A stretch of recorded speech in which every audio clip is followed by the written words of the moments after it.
Good morning guys from Dhaka international trade fair. আর এই মুহূর্তে আমি আছি ঢাকা আন্তর্জাতিক বাণিজ্য মেলার টার্কিশ প্যাভিলিয়নে। অনেকেই আসছেন, দেখছেন আর নিজেকে ক্যামেরাবন্দি করছেন এই সুন্দর লাইটিংয়ের মাধ্যমে। চলুন আমরা ঘুরে দেখি চমৎকার এই টার্কিশ প্যাভিলিয়নটি। Turkish pavilion.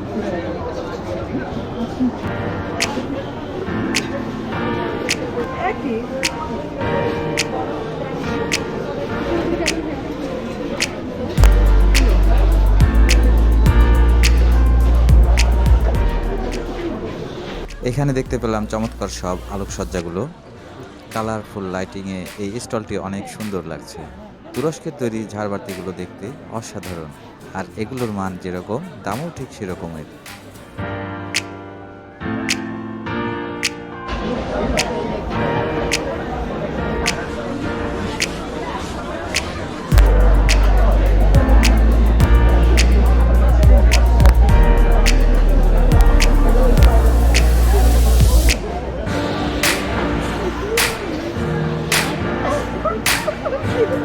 পাসপোর্ট ছাড়া না?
বন্ধুরা কমেন্ট করে জানাবেন কেমন লাগলো এই আলো ঝলমলে টার্কিশ প্যাভিলিয়নটি। ভিডিওটি ভালো লাগলে লাইক করে দিবেন আর চ্যানেলটি সাবস্ক্রাইব করে রাখতে পারেন পরের ভিডিওগুলো দেখার জন্য। হয়তো দেখা হবে নেক্সট ভিডিওতে ইনশাল্লাহ। আজকের মতো ভিডিওটি শেষ করছি। আল্লাহ হাফেজ।